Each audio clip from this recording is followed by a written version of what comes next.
So, I have a confession. I suggested that we put this episode together, and truthfully, I'm not exactly sure why.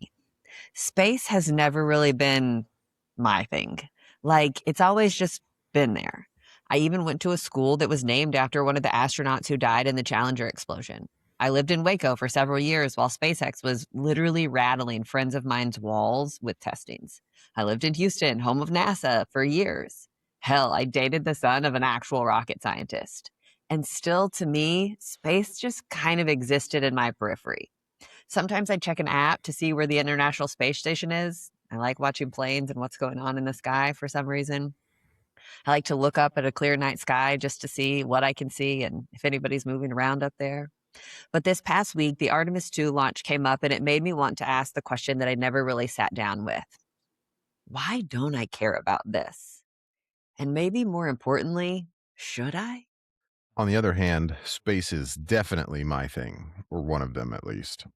I've always thought that I was born a few centuries too early, because what would be cooler than flying a starship across the universe?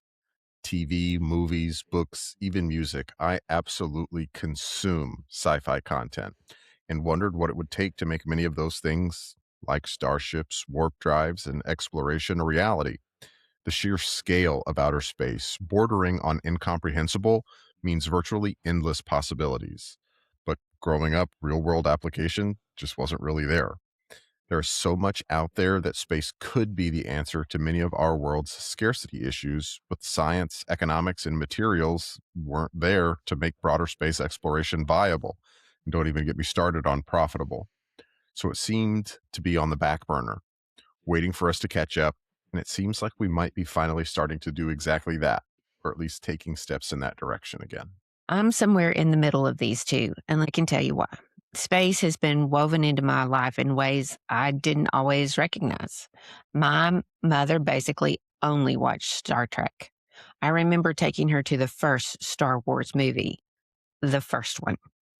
And I have a son who is absolutely obsessed with everything beyond this atmosphere. So space has always been close. But then there's the Challenger, the explosion that never left. Knowing a civilian was on board, a woman, a public school teacher, the hype that went along with that, I think about that more than people realize. And now here comes Artemis II, and everyone's excited. And I understand the excitement. I do. But you know what? I don't want to go. Zero interest in infinity and beyond outside of the movies. So today I'm walking into this conversation with all of that, the wonder, the grief, the pride, and the very firm intention to keep both feet on this planet. And honestly, that tension between the wonder and the fear, the excitement and the absolutely not, that's exactly what we're getting into today. Welcome to Two Millennials and Mom. I'm Callie. I'm Cole. And I'm Mom. So, like I said, I'm not super big on all of this space stuff. I have seen the occasional launch streamed on YouTube or some morning show, whatever it was. I have all of these peripheral experiences of space, but I'm not stopping what I'm doing to go and experience this, to take it in any capacity. Unlike Cole, I am not doing any of the sci-fi, but I started thinking about how we all look at this so differently. Like, no pun intended, space is big. Space is a big thing. And I think that it has such a different impact, especially on like our generation and yours, Mom. And so I wanted to talk about that. Like, you've spoken about the Challenger explosion and watching that on TV and all of these like very specific space things. You grew up kind of at the very tail end of the space race and watching all of this take place right in front of you on the news every day, being big deals. And I didn't. And I'm really curious as to how that has shaped you and formed your opinion of the great unknown. I mean, I think for me, it probably started with an understanding about John F. Kennedy wanting to win that race and this noble exploration. But I also think as a kid that didn't connect with me, how far away that really was. And I don't think growing up there was, at least I didn't hear it much question about did the moon landing really happen?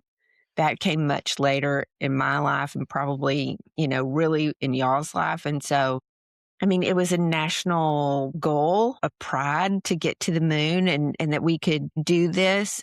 And I think when the Challenger exploded, I think everybody just broke. I think there was just so much grief. And maybe that was because they had really hyped Krista McCullough going. I mean, I think she was one out of 10,000, 11,000 chosen to go because they wanted to have this teacher in space program. She was supposed to teach her class from space. And I think that made it more personal. This was a civilian. She didn't grow up wanting to be an astronaut. She was a teacher. Yeah, I think that really rocked people. Weird question, kind of a little bit of a tangent. Because you watched the Challenger explode on TV, correct? Hmm. Do you think that there are similarities into how the nation grieved that the same way that our generation did 9/11? Probably some. Yeah. 9/11 was, this is going to sound awful. 9/11 was bigger. Mhm. It was 3,900 people, not a crew of astronauts. It 9/11 was, was also an attack. It was it was, intentional. and I was fixing to say that it was an attack and not a national failure. Oh, okay. And so I think it was different. I mean, the grief was there, but the grief was different. We've talked in a previous version about people in New York feel differently about 9/11 than I do because I had that distance from New York. It wasn't my people, but I think for the Challenger, we all felt like they were our people. And so I think it was felt closer to home. I think for me, it just was space, and Cole kind of talked about it in the intro. There wasn't really anything going on when we were kids. It was post the Challenger explosion. I mean, that happened before I was even born, and I never clocked any of it. It was kind of a myth. This all was happening. It happened at some point. It was history. It wasn't relevant and current. And I didn't lean into it the same way that Cole did. Cole's always been a sci-fi guy, though. From the very beginning, his very first books that attracted him were those kinds of things. Did space feel important to you, or was it just interesting?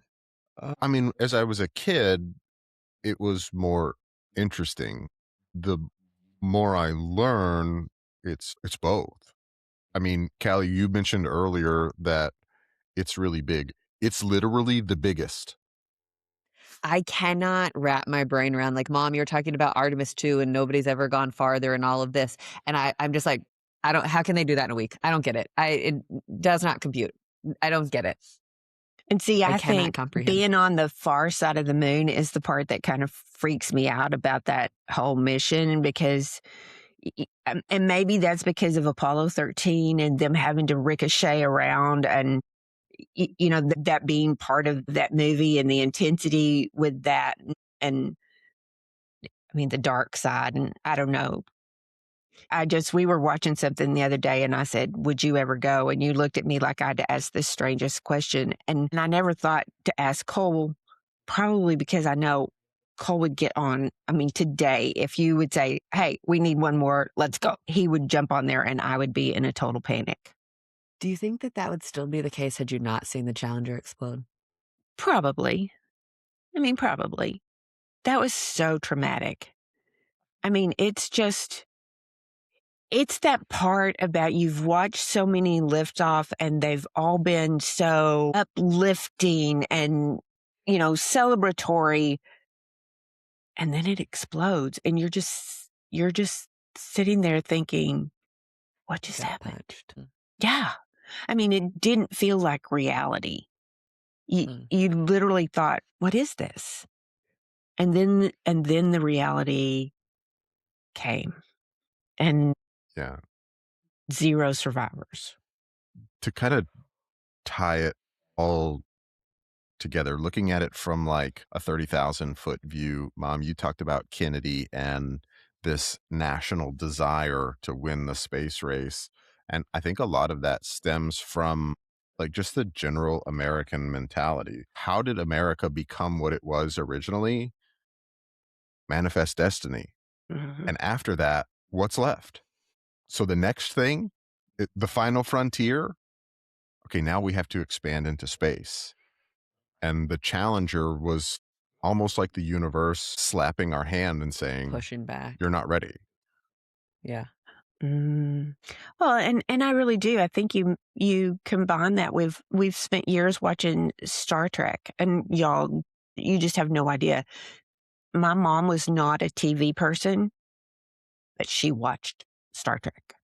And it wasn't because, Shatner was cute. She was fascinated. In fact, Cole, it would be so much fun to put you and her together and just listen to that conversation because she would go with you. I just have no doubt. But I mean, we had Star Trek. You've watched them go and all of the challenges that they've had, and then you get into Star Wars. And so I think that we have this thing behind us that we've been watching space and thinking about space, but it's not ever really been so real. Yeah. So, I mean, when you're on the deck of the USS Enterprise, you're just on the deck of the ship. You're not thinking about how big space is. It's literally everything. Yeah. But warp speed doesn't, when you're watching it on TV, it doesn't Hit the same. make a lot of sense. Yeah, it doesn't feel the same. Yeah. So we had an episode recently where we kept going, okay, but Cole's an outlier. Cole's an outlier. So my question becomes, is Cole still an outlier or am I?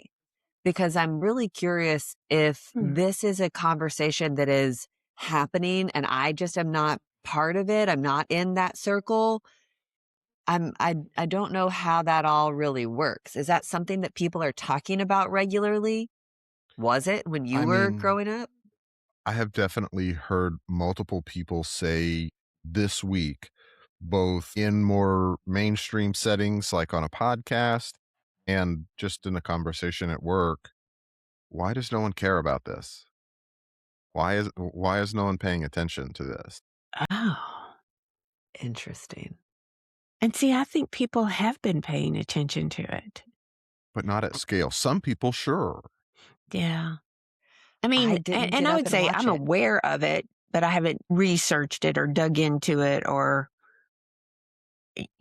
and part of that may just be I don't want to get to know them if something goes wrong.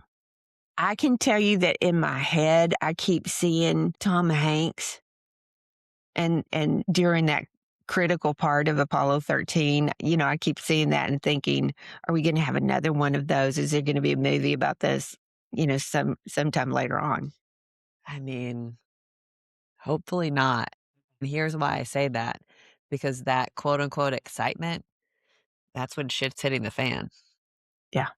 If it's going, I want it to be smooth sailing for everybody involved, Yeah. And I feel like NASA has worked on that really hard.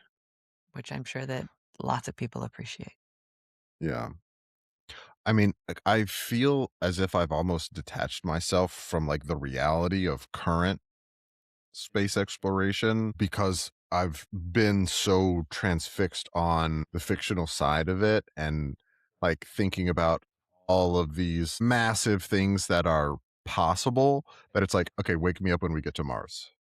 Like the moon, whatever. Wake me up when I can go. Do you think your expectations are out of whack in some capacity? I don't know that they're out of whack. I just don't think that they are achievable within my lifetime. I'm kind of surprised that you think that. I mean, Musk is wanting to go to Mars and colonize there. Why do you think that's outside of your lifetime? Because that's like literally the first step towards some of the things that I'm thinking about. Like, yeah, maybe we get to Mars and colonize it. What resources are we going to be able to extract from Mars and bring back to Earth? Like, is that significant enough? I don't think so. I'm, for lack of a better term, thinking about light years ahead of that, when we've got like things that theoretically probably aren't even possible, like hyperspeed, faster than light travel, is likely not possible. So So there are things that can be achieved that have been like hypothesized in fictional settings, but using like actual science and data and to say these things are possible. But going to the moon and back is like what excites me is a day trip to the moon, not oh, And you four don't people are think that's going to going. happen in your lifetime? oh, I don't think the moon will be a tourist destination in my lifetime. Mars? Well, if the moon isn't, the moon is dozens of times closer than Mars is, so Mars is Mm, definitely out of the question. I okay. mean, they say what, 12 people have walked on the moon? That's from Oh, what I I've don't And read. know. yeah, I believe it's 12 people have walked on the moon. I have a hard time. I'm kind of with Cole here. Like, I have a hard time rationalizing in my brain that this is going to explode in the next 50 years. But But isn't maybe. Artemis and isn't the plan with Artemis to have a colony in the next 10 years? Right, but think about colonies. When the first settlers came across the Atlantic Ocean to settle in North America, how many of them went back? Oh, I don't know. Virtually none. Okay. They were there forever. They were permanent residents in the New World. And you don't think that'll happen with the moon? I think that that's the first step, is the people who start the colony on the moon will die on the moon. I Okay. also think I think two kind of things here. Number one, I have a friend who used to say, anything that you do, any plan that you make, is you need to prepare for it to take twice as long and cost twice as much. Yeah, Best case that's true. scenario. So 10 years is automatically a minimum of 20 in my brain. I don't see it going any faster than that. But then there's the old adage about how does it go about men make plans and God laughs? Yeah. Like, and I'm not some super religious person by any stretch, but at the same time, like, that's funny to me. Like, oh yeah, we're gonna have a whole colony on the moon in 10 years. Like, now I'm laughing. I Mm, can't get there. yeah. And maybe we can. Regardless, that doesn't just immediately turn the moon into a tourist destination. Yeah. You That doesn't guys, mean I'm going to get to go. I-35 has been under construction my entire freaking life. How are we gonna make it to the moon? You have a Yeah. point. I mean, the bureaucracy and the red tape and all of that has to happen in order for anything to make any kind of significant progress. No freaking way. Out of this world. Literally. That's Oh, funny. man. You have a point, though. So here's kind of my next question. Why? Why are we doing any of this? What is the purpose of space exploration?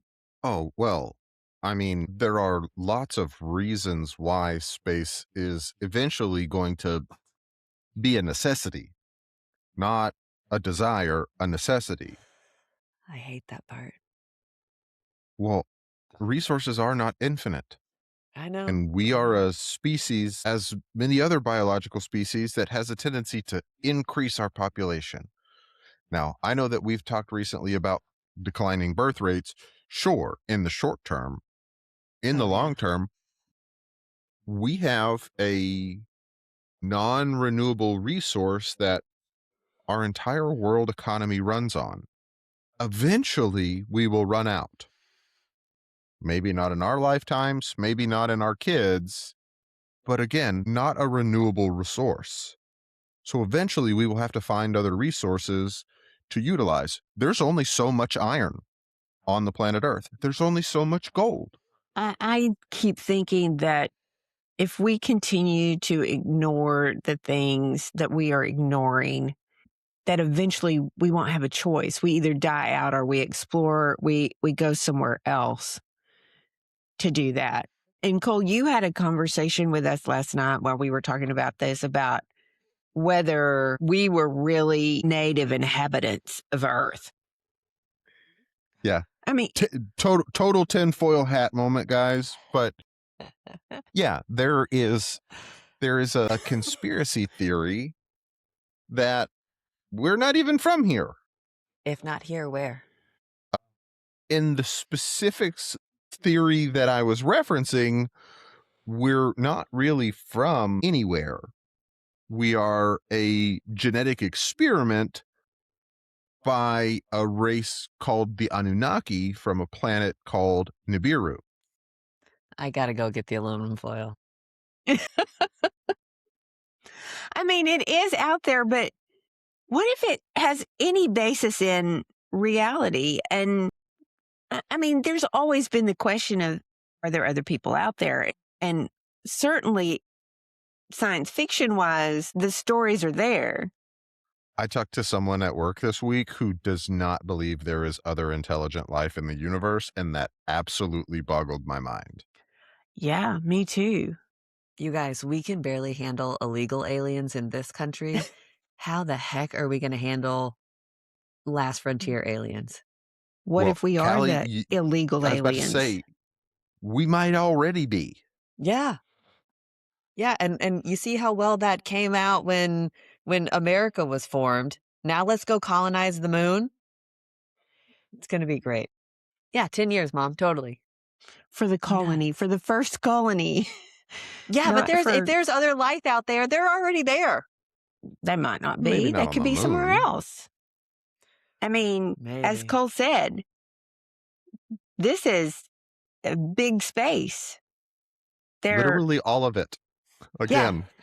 I mean, but to go back to your question of why are we doing it, I have a couple of things. One, I think part of that is because the human brain wants more, and not every human brain, but there are those out there who just can imagine it and can think about it and want to explore it and know about it and be the first. And so I think that's part of why. I think part of this is just human nature in some ways, that we just want to be there.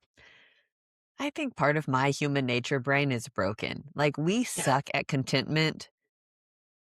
Like, stop wasting things. Stop being horrible. Be content with what you have. Be thankful. I know there's more to it than that and blah, blah, blah. I mean, there are just different brains out there who think about it differently. And yeah, I mean, if you stop, that's where the car came from and the computer came from and the wheel came from. Yeah, I those mean, feel like smaller inherently, leaps as to a me. species, we are expansionist. But I mean, here's the thing, Callie. If no one ever had any of those ambitions for expansion, none of us would be here. We wouldn't exist. Again, To be I thankful. just feel like there's smaller leaps that we could take.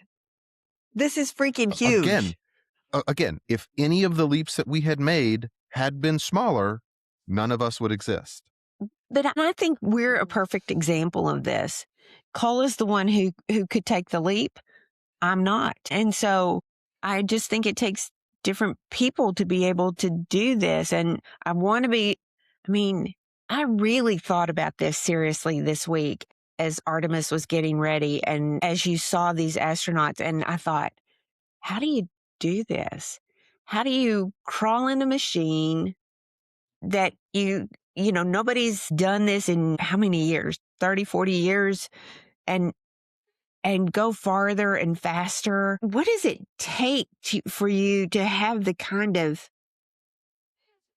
energy and to even want to do that? Because that's totally beyond my comprehension. And yet, I think Cole could do it and would do it. In a heartbeat. Yeah.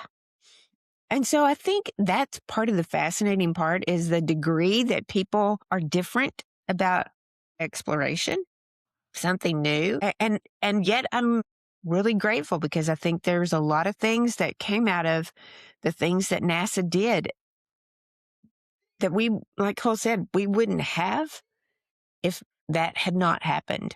And so I'm really grateful for those people who are brave enough, willing to do this kind of exploration.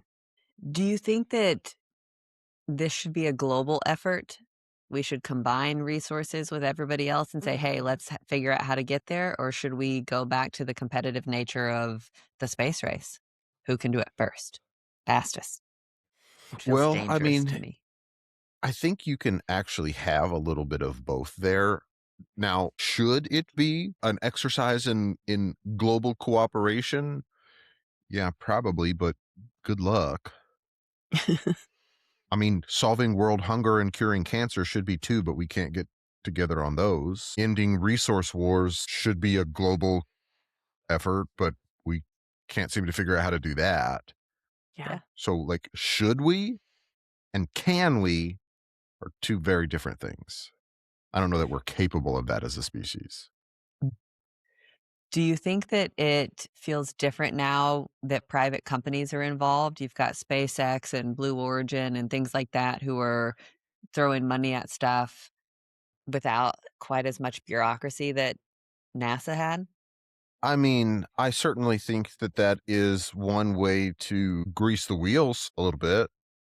I mean, sending anything to the private sector is generally a really fantastic way to either corrupt it beyond recognition or to give Move it forward. to give it the biggest boost to innovation, and sometimes both. Your cynic is showing. I wear my cynicism on my sleeve. Yes, you do. You do. I am not shy about it. Okay. So let's get into kind of the next piece of this. Mom, you've been pretty clear you're not going. I ain't going. Are you ever going?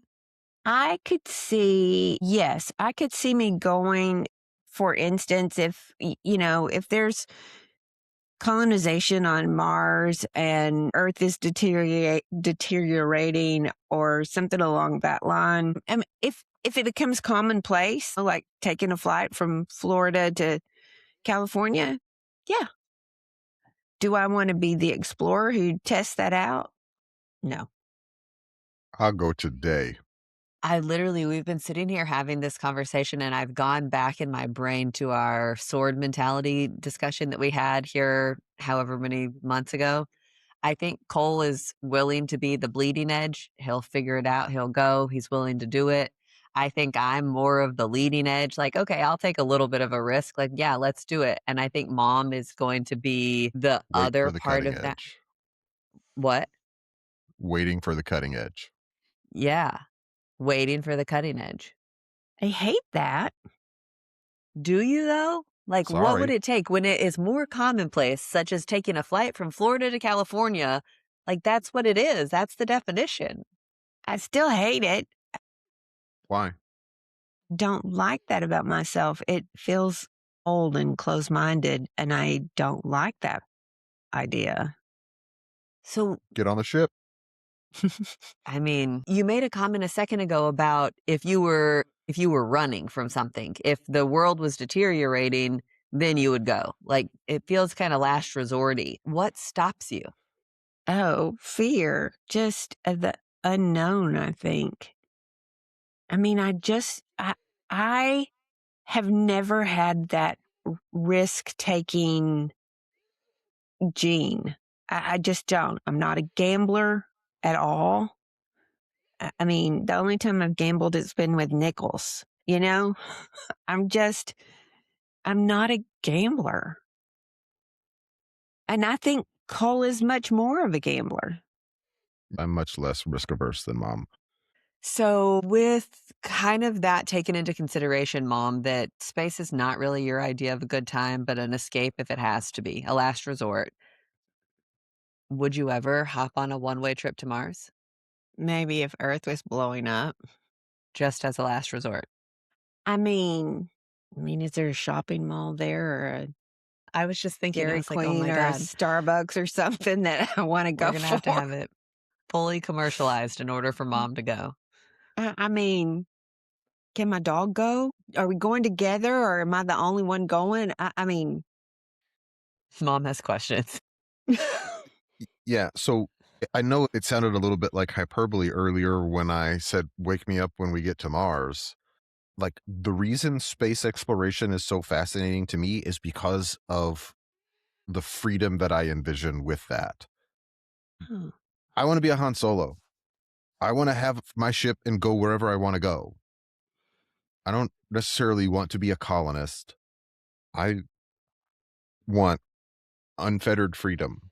But again, if you're talking about Han Solo, that was the norm.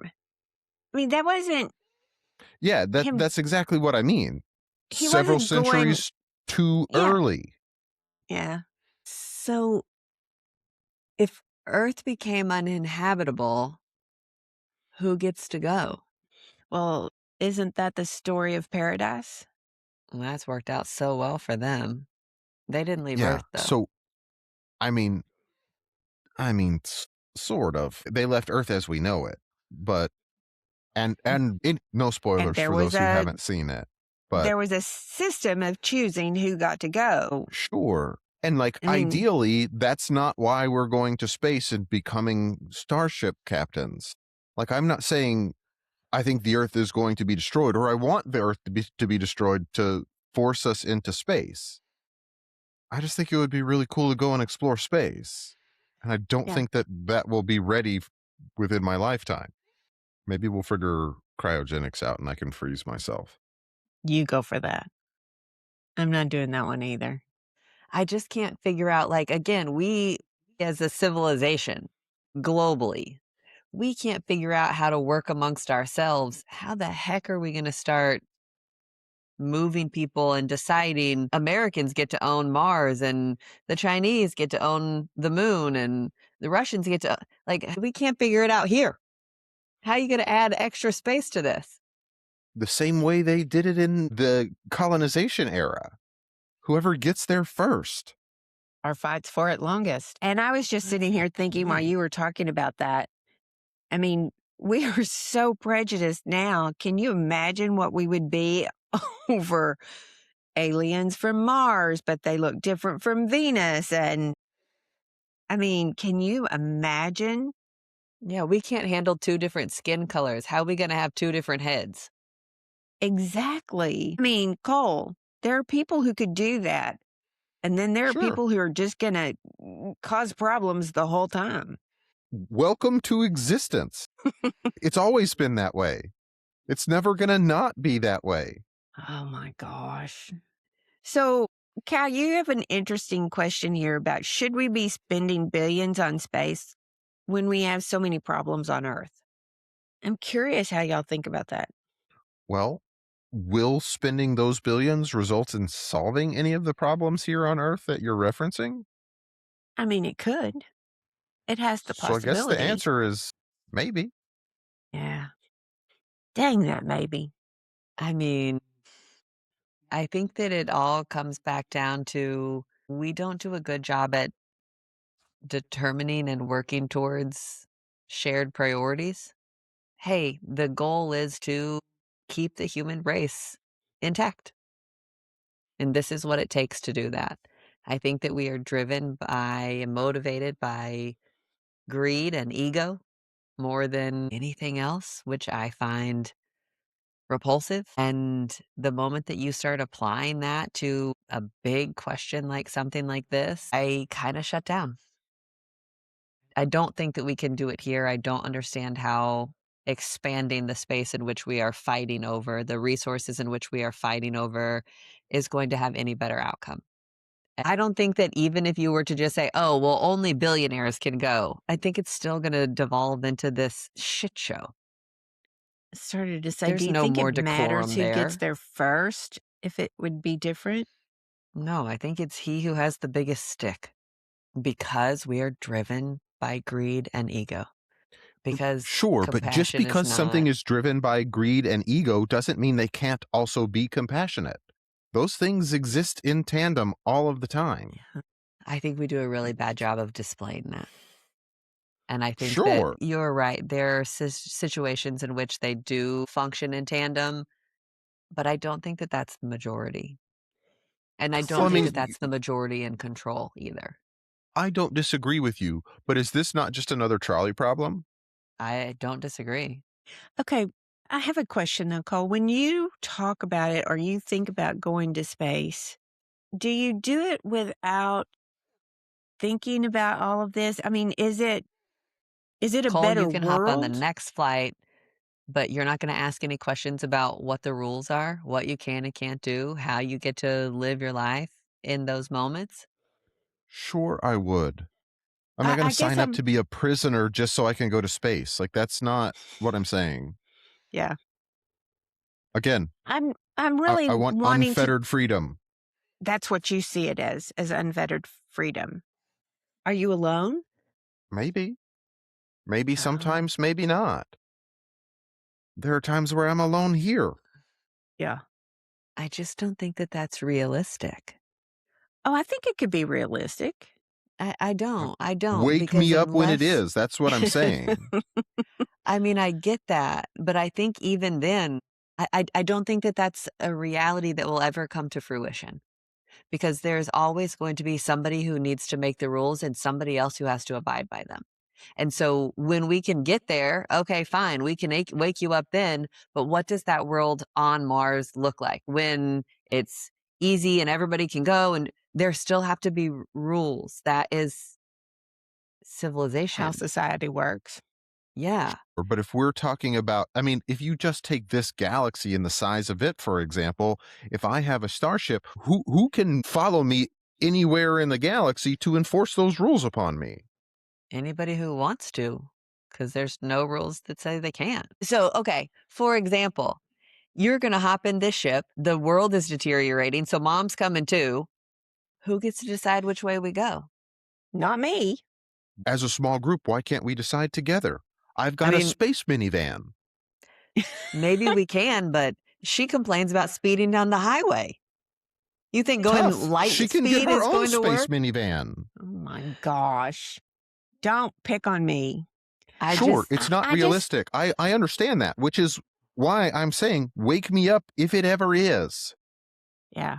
Here's the deal. And I said this before, your cynicism is showing and it really is because I don't think you believe that we can ever be better than we are. And I want to believe that we can be somehow. And that may be a crock of shit, but I want to believe that. Mom, I am ever an optimist. And I want to believe that we can be better than this too. But I'm can not we? sure that's true. I think you are optimistic with a side of cynicism. Or a side of reality? Let me ask you this. Are we better than we were 60 years ago? Depends on who you ask. How about 100? Depends on who you ask. How about 1,000? Probably Depends on who depends you on the ask. subject too. That's my point. Yeah. We're just different. But you would still Yeah. go. I am not an unconditional, yes, I'm going to space if anyone ever invites me. Is that like, I don't, yes, I would still go if presented the opportunity to go and travel space. Yeah. Because I think you see it just as this Exploratory operate. open-ended Yeah. equation. Because it is Yeah. virtually incomprehensible, limitless. Yes. Yeah. Yeah. I admire that you can go there and think that and want that.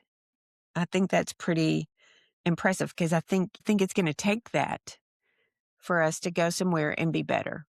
And you think it's Maybe I possible just want to then? go be left alone. I don't think it's impossible, Cal, is maybe the better answer. I mean, do you take like a Starlink and that's how you're gonna call into the podcast? Or Okay, here's the thing. If we figured out faster than light travel, we've probably also figured out faster than light Wi-Fi. I mean, yeah, he has a point. I mean, and that's part of the fascination here. You can't just take one point and go with it. There's so many things that could affect it and change it. I mean, what's AI going to give us? Is that going to, shorten the time frame of everything that, I mean, if you take and you look at NASA from the 60s to now, and then you add AI to it, is that going to, compound? yeah. I don't know. Is that, I mean, we've talked before about the changes like in my grandmother's lifetime. There's a part of me that's absolutely fascinated about what the changes are going to look like in y'all's lifetime. And if Yeah. space is one of those, there's just potential there. And there's potential for good or bad, but Just like with anything it's, else. yeah, it's potential. Well, I'm hoping that you don't get on a spaceship anytime soon, boo, because I Never kind of know. like having you around. I'm curious, like coming back to Artemis II, do you feel like this is progress? This is another step for man? Or is this just another mission that will kind of be forgotten about eventually? Well, first off, I don't Well, think I any of hope those it's the missions have really former. been forgotten. Tell that to Gail King, Katy Perry. I bet they didn't forget theirs, you know? So I don't know if it's the start of something big, but I don't think it's just another mission either. I'll I take your think it's an non-answer. open door. Do you think that it will make space feel important again? Do you think it will revitalize that kind of hunger for it? I This guess it particular depends. mission? No. Maybe follow on missions after it? Potentially. I What think would part of that depends on the success of this mission Agree? and then how you grow them from there. Okay. What do you hope for the next generation? So mom's generation was much more in tune with what's going on in the space race. Cole and I were less so just because it wasn't nearly as prevalent in our upbringing and some of us found it in other ulterior ways. What do you hope that Gen A actually experiences and gets to experience when they look at space? I hope they see it as the potentially unlimited pool of resources or virtually unlimited pool of resources that it is. I would hope that if it's not about a kid growing up wanting to be an astronaut, but that it's kids growing up thinking, where can I go? I don't have to be an astronaut. I can be, you know, a pilot or I can be a scientist Or I can work in an office on the moon, or I can work in an office on the moon. and it's a 15-minute commute from my house. Wouldn't that be cool? I don't know. I'm just thinking about the greatest generation and baby boomers judging millennials because they took all of these different routes and different jobs. And we weren't just doctors and lawyers and nurses. We did more than that. And I mean, Yeah, look at influencers. You're doing that from your couch? That's unacceptable. You're lazy. You're going to the moon? How ridiculous. I know, but Be gig, better. you'll be the greatest generation or the baby boom generation to them. And so you've experienced life a whole lot differently. Y'all are much more open-minded about different paths. Y'all may be the biggest encourager of the whole thing. Maybe so. Because you all are going to be dead by then, not judging from the sidelines. I mean, maybe there'll be an assisted living on Mars. Because that we're going to talk you into. Because if that wasn't a weird enough thought, Okay, well, then we'll go to my weird thought for the week. So, there's a new thing in sports called automated ball strike, ABS, that sounds just went dirty. into Sounds dirty. it kind of does, doesn't it? Just went into play into baseball, and there's been an interesting phenomena from it already. And that is that MLB players have shrunk. Yep. Lost between 1 to 3 inches. Out of over 900 MLB players, 225 of them have shrunk, somewhere In their between height. one in their height, between 1 and 3 inches. That's a pretty big stat. And I kind of have to laugh because my single friends thought it was just on dating apps that guys lied about their height.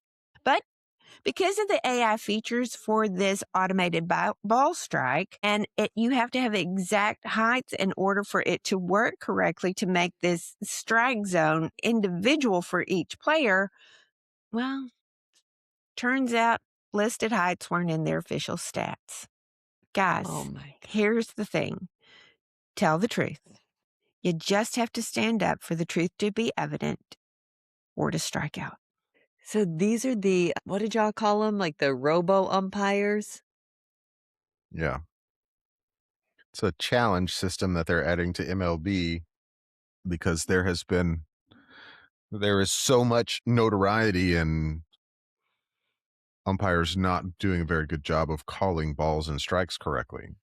Because we've had the technology for a long time to superimpose a strike zone onto a TV screen and to track the ball as it moves. And you can sit there watching the game on ESPN and see that it was well outside of the strike zone and it still get called a strike. This sounds like a problem for meta glasses to solve. Like throw them on the umpires, superimpose that same strike zone. All right, here we are. Got it. Nope. Well, I guess in some ways that's what ABS is. And I cannot believe how many of them have been. I mean, I guess I can. I can believe how many of them have been lying about their height. I mean, that's a Oh pretty my gosh. significant deal, though. 3 inches. There's something about being in the 6-foot club. And I Cole, mean, what did you call it? 3 sixes? I thought you called it something here a while back, like 6 feet, 6 figures, 6 inches. That's the baseline criteria. That's what everybody gets told you have to have. no which you wonder have there's to a think male about. loneliness I mean, epidemic. you're looking at MLB players who have that salary. And so you'd think there'd be a little bit of grace in the height, but No, maybe not. no, it's all three or nothing. Anyway. There is no and picking up good a news spare story? in baseball. No.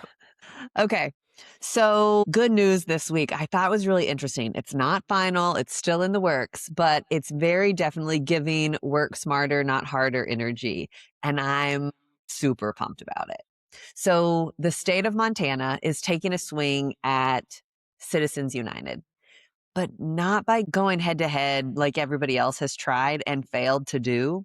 Instead, they've basically said, hey, cool ruling, but what if we change the rules before that even applies? So the move that they're making, the Montana plan, is corporations only exist because states allow them to. So Montana said, great, then we'll just say corporations in our state don't get to spend money on elections. Problem solved. And you just can't tell me that that's not a little bit genius. Like I said, it's called the Montana Plan, and it hit a couple of speed bumps at first. It got tossed out by the state Supreme Court for being too complicated. But instead of folding, they went, okay, let's figure this out. They simplified it, they refiled it, and now they're collecting signatures to get it on the November ballot for this year. And I think it's super interesting because here's the kicker. Almost 80% of Americans oppose Citizens United. I think it's 74% Republicans and 84% Democrats oppose Citizens United. And we can't agree on anything. So somehow we've all agreed, so many people have agreed that this is bad news. And the state of Montana is working on this workaround. And if this actually works, it would put every state in the country in the position to flip the whole conversation on its head and start putting the power back where it makes sense with the states, with the actual people. Is it a long shot? Sure. But it's also one that feels like somebody found a crack in the system and said, oh, wait, hold on. Instead of just falling through it, let's see how we can leverage that. And like I said, they're still in the works. They're working to get it on the ballot for November in Montana.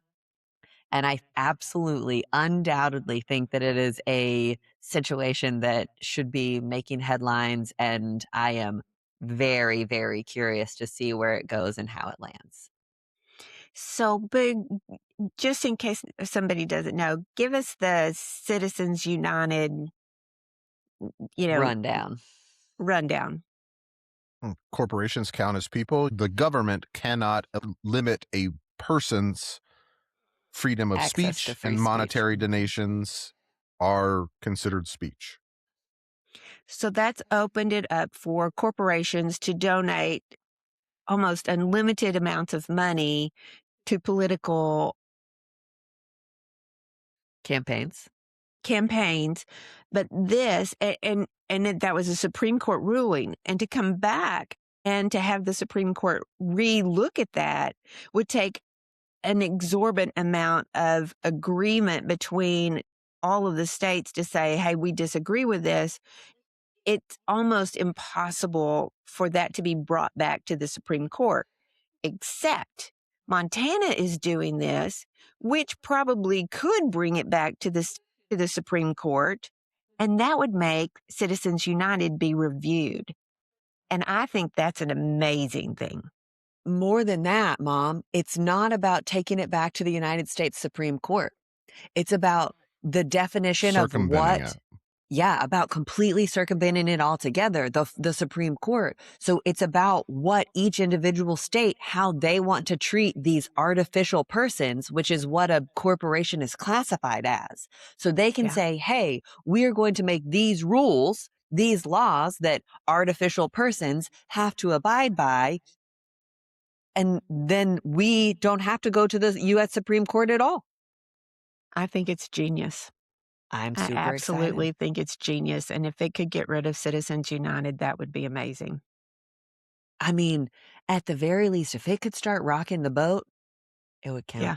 It would count for a That's lot. a good news story. Let's be watching it. I know. I'm super excited to see it.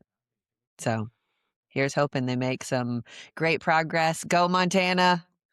We're rooting for you. Yeah, no joke. We are. I love you guys. Love you guys. Love you too.